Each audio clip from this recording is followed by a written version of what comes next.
Hello साथियों। आज की क्लास में हम लोग और आज से ही ग्रुप डी का हम लोग एक सीरीज शुरू करने जा रहे हैं जिसमें टोटल 99 शिफ्ट में पूछे गए प्रश्नों का हम लोग बारी बारी से उसका एनालिसिस करेंगे। आप देख सकते हैं कि जो एग्जाम 2022 में हुआ था 17/8/2022 उसकी पेपर को आज हम लोग देखेंगे। इस सीरीज में हम लोग 20 प्रश्न जो जीके के पूछे जाते हैं, जीके और करेंट मिलाकर, और एक होता है कि 25 प्रश्न होते हैं सिर्फ साइंस के होते हैं। ये दोनों टाइप के प्रश्नों को हम लोग बारी बारी से सेपरेट वीडियो में देखेंगे। एक वीडियो होगा जिसमें जीके के प्रश्न होंगे 20 और एक वीडियो आप लोग के लिए अपलोड किया गया जिसमें साइंस के 25 प्रश्न होंगे। सारे प्रश्नों को काफी कम टाइम में 10 मिनट के अंदर ही कंप्लीट किया जाएगा।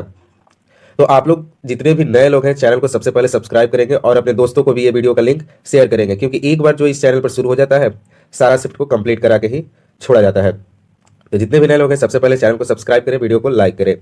और आज हम लोग 17 अगस्त 2022 में जो पेपर हुआ था उसका शिफ्ट 1 देखेंगे। यहाँ आप देख सकते हैं 9 से 10:30 के बीच में जो पेपर हुआ था उसी को आज हम लोग देखेंगे, और इसमें हम टोटल 20 प्रश्नों को देखेंगे जो जीके और करेंट अफेयर्स का होगा। तो चलिए आज की क्लास को हम लोग शुरू करते हैं। आज की क्लास का पहला प्रश्न है, अर्थशास्त्र में मांग वक्र ढलान, ढलान को हम लोग स्लोप बोलते हैं, सामान्यतः खाली स्थान होती है। तो ये जो ढलान होती है, मांग वक्र की जो ढलान होती है सामान्यतः बाएं से दाएं की ओर होती है। कहां से होती है? बाएं से दाएं की ओर से होती है, इधर से इधर होती है ये ढलान। नहीं जी, बाएं से तो दाएं ये होगा, ऐसे होती है ढलान। अगला प्रश्न है, फरवरी 2022 में जैव चिकित्सा नवाचार पर आईसीएमआर डीएचआर नीति किसने लॉन्च की? तो आप यहां देख सकते हैं जो एग्जाम हुआ था अगस्त में हुआ था 2022 में, फरवरी का करंट अफेयर पूछा जा रहा है आप लोग को। इसलिए हम मैं करंट अफेयर भी लाया हूं कि आप लोग को पता चल जाए कितने ड्यूरेशन का, कितने महीने का इसमें करंट पूछा है। आप देख रहे हैं फरवरी का है, एग्जाम हुआ था सितंबर में। किसमें हुआ था एक बार देख लेते हैं। ये हुआ था अगस्त में, अगस्त का पेपर था और फरवरी का करंट पूछा है। तो आप लोग देख सकते हैं कितना अंतराल है एग्जाम और करंट अफेयर का। इसमें पूछा है कि फरवरी 2022 में जैव चिकित्सा नवाचार पर आईसीएमआर डीएचआर नीति किसने लॉन्च की? तो ये मनसुख मंडाविया जो थे उस समय के चिकित्सा क्या बोलते हैं, स्वास्थ्य मंत्री, उन्होंने ये लॉन्च किया था। अगला प्रश्न है, खाली स्थान 1956 में राष्ट्रीय आय, उपभोग व्यय, बचत और पूंजी निर्माण से संबंधित डाटा जारी करने के लिए नोडल एजेंसी है। तो केंद्रीय सांख्यिकी कार्यालय जो है 1956 से राष्ट्रीय आय, उपयोग व्यय, बचत और पूंजी निर्माण से संबंधित डाटा जारी करने के लिए एक नोडल एजेंसी है। यही जो एजेंसी है सारा डाटा जारी करती है। अगला प्रश्न है, पंचायती राज व्यवस्था सबसे पहले भारत के किस राज्य में लागू की गई थी? तो ये आपका राजस्थान में लागू हुआ था। पंचायती राज व्यवस्था सबसे पहले राजस्थान में लागू हुआ था। अगला प्रश्न है, उच्चतम न्यायालय ने किस वर्ष में दहेज के मुद्दों से संबंधित सतवीर सिंह बनाम हरियाणा राज्य, सतवीर सिंह बनाम हरियाणा राज्य मामले में अपना फैसला सुनाया था? और ये किससे संबंधित था? दहेज के मुद्दे से संबंधित था, सतवीर सिंह वर्सेस हरियाणा राज्य। ये सुनाया था 2021 में, इसका फैसला उच्चतम न्यायालय ने सुनाया। अगला प्रश्न है, 2021 में विश्व कुश्ती चैंपियनशिप में रजत पदक जीतने वाली पहली भारतीय महिला होने का गौरव किसने प्राप्त किया?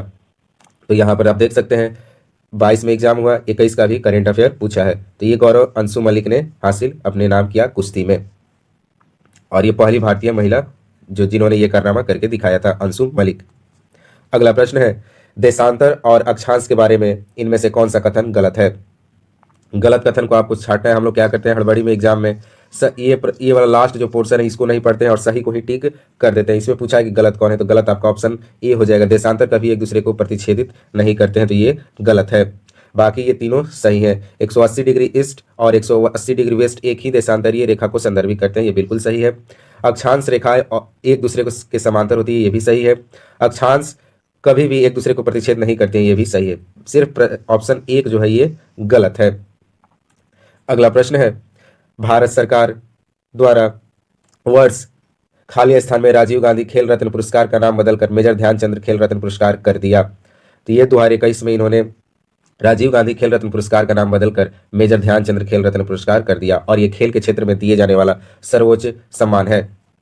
अगला प्रश्न है, 2021 में बाल साहित्य पुरस्कार कितनी भाषाओं में प्रदान किया गया था? तो ये टोटल 22 भाषाओं में बाल साहित्य पुरस्कार प्रदान किया गया था। आप अभी तो मात्र ये पहला शिफ्ट है, आप देख रहे हैं कि 1 साल का करेंट अफेयर पूछा है। जैसे जैसे हम लोग पीछे जाएंगे आगे के शिफ्टों में करेंगे तो जो करेंट का दायरा है काफ़ी बढ़ाते जाता है, 2 साल 3 साल का भी पूछने लगता है। तो जब हम उस समय जाएंगे तो वहाँ पर हम लोग देखेंगे कहाँ कहाँ से करेंट पूछा है। अभी हम लोग देख रहे हैं कि 1 साल के अंदर का पूछा गया है। अगला प्रश्न है, पेरियार नदी इनमें से किस भारतीय राज्य में बहती है? तो पेरियार नदी जो है केरल राज्य में बहती है। अगला प्रश्न है, उष्णकटिबंधीय सदाबहार वन भारत के इनमें से किस राज्य में पाए जाते हैं? तो उष्णकटिबंधीय सदाबहार वन जो है केरल केरल राज्य में पाए जाते हैं। तो अगर आपको वीडियो पसंद आ रहा है तो सबसे पहले आप लोग चैनल को सब्सक्राइब करेंगे और अपने दोस्तों के ग्रुप में जरूर से जरूर शेयर करेंगे और एक वीडियो को लाइक करेंगे, तभी मैं आपको टोटल जो 99 शिफ्ट हुए वो मैं करा पाऊंगा। अगर व्यूज़ और लाइक कमेंट और सब्सक्राइब नहीं आएंगे तो कराने से कोई फायदा नहीं है, क्योंकि एक वीडियो को बनाने में काफ़ी समय लगता है। कंटेंट को इकट्ठा करना, उसको रिकॉर्ड करना, एडिट करना बहुत ही टाइम कंज्यूमिंग ये प्रोसेस है, इसलिए आप लोग सहयोग करेंगे। अगला प्रश्न है, 7 मार्च 2022 को महिला एवं बाल विकास मंत्रालय ने शिक्षा मंत्रालय और यूनिसेफ के साथ साझेदारी की। भारत में स्कूली शिक्षा छोड़ चुकी किशोरियों को औपचारिक शिक्षा में वापस लाने के लिए खाली स्थान अभियान शुरू किया गया। इस अभियान का नाम था कन्या विशेष प्रवेश उत्सव। यह भी करेंट का ही प्रश्न है, 7 मार्च 2022 का करेंट है। अगला प्रश्न है, उस स्वदेशी रूप में विकसित high speed expendable aerial target system का क्या नाम है, जिसका दिसंबर 2021 में रक्षा अनुसंधान एवं विकास संगठन यानी डीआरडीओ द्वारा सफल उड़ान परीक्षण किया गया? तो उसका नाम था अभ्यास। ये भी करेंट का प्रश्न का देख सकते हैं, डीआरडीओ से संबंधित ये प्रश्न है और ये काफी पास का ही दिसंबर 2021 का है। अगला प्रश्न है, भारतीय संविधान राष्ट्रपति को 3 प्रकार के आपातकालों की घोषणा करने का अधिकार देता है, इनमें से कौन सा शामिल नहीं है? तो 358 जो है सार्वजनिक स्वास्थ्य आपातकाल, ये कोई भी आपातकाल राष्ट्रपति से संबंधित है। राष्ट्रपति को 3 अधिकार है आपातकाल घोषित करने का। अनुच्छेद 352 में राष्ट्रीय आपातकाल, अनुच्छेद 360 में वित्तीय आपातकाल, अनुच्छेद 356 में राज्य में आपातकाल यानी राष्ट्रपति शासन, ये 3 आपातकाल। और ये जो वित्तीय आपातकाल है अभी तक से भारत में नहीं लगा है। ऐसे भी प्रश्न पूछ देता है, 4 ऑप्शन दे देता है, कहता है कि इनमें से कौन सा आपातकाल है जो अभी तक से भारत में नहीं लगा है, तो वो हो जाएगा वित्तीय आपातकाल। अगला प्रश्न है, 28 मई 2022 में प्रभावी रूप से निम्नलिखित में से किस लोकपाल प्रमुख के रूप में कार्य करने के लिए अधिकृत किया गया है? तो न्यायमूर्ति प्रदीप कुमार मोहंती जो है नए लोकपाल प्रमुख के रूप में कार्य करने के लिए अधिकृत किए गए हैं। कब? तो 28 मई 2022 से।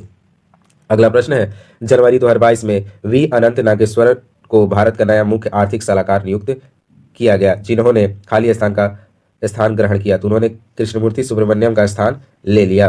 कब? तो जनवरी 2022 में अनंत नागेश्वरन को नया मुख्य आर्थिक सलाह नियुक्त किया गया था और वो कृष्णमूर्ति सुब्रमण्यम का स्थान लिए थे। अगला प्रश्न है, चलो लोकू उत्सव किस राज्य में मनाया जाता है? चलो लोकू उत्सव जो है अरुणाचल प्रदेश में मनाया जाता है। आप लोगों को करेंट का प्रश्न इसलिए कराया जा रहा है कि आप लोग को अंदाजा लग जाए कि प्रश्न कितने साल के और कितने महीने के तक का पूछा जाता है। आप लोग ये करेंट को याद नहीं करेंगे, इसी के आधार पर जब भी आप करेंट की तैयारी करेंगे तो आप उतने समय का करेंट अफेयर याद करके जाएंगे। अगला प्रश्न है, 1930 में नमक उत्पादन पर ब्रिटिश एक अधिकार के खिलाफ इनमें से कौन सा अहिंसक विरोध किया गया था? तो दांडी यात्रा जो था, जो कि 1930 में हुआ था, इसमें नमक उत्पादन पर ब्रिटिश सरकार के खिलाफ अहिंसक विरोध किया गया था। इसका नेतृत्व गांधी जी ने किया था। अगला प्रश्न है, प्रथम पंचवर्षीय योजना के शुभारंभ के समय योजना आयोग के अध्यक्ष इनमें से कौन थे? तो प्रथम पंचवर्षीय योजना जब लागू हुआ था उस समय योजना आयोग के अध्यक्ष जवाहरलाल नेहरू थे। और आपको मालूम हुआ कि योजना आयोग का अध्यक्ष हमेशा ही प्रधानमंत्री होता है। अब इसके स्थान पर नीति आयोग कर दिया गया और इसका भी अध्यक्ष प्रधानमंत्री ही होता है। अगला प्रश्न है, जो कि लास्ट प्रश्न है, जैन धर्म में जैन शब्द संस्कृत शब्द जीन से लिया गया है, जिसका अर्थ है विजेता। इसका अर्थ क्या है? विजेता, अर्थात जिसने सभी मानवीय भावावेशों पर विजय प्राप्त कर ली हो। तो जैन शब्द जो है संस्कृत शब्द जीन से लिया गया है और इसका अर्थ है विजेता। तो आज हमने टोटल 20 प्रश्नों को कवर कर लिया। अगर आपको ये वीडियो पसंद आया तो सबसे पहले आप लोग चैनल को सब्सक्राइब करेंगे। ये सीरीज काफी लंबी होने वाली है, टोटल 99 शिफ्ट है, काफी समय लगेगा, तो इसलिए आप लोग का सहयोग बहुत ही जरूरी है। आप लोग सबसे पहले चैनल को सब्सक्राइब करेंगे, लाइक करेंगे और शेयर करते हैं। मिलते हैं नए वीडियो के साथ। जय हिंद, जय भारत।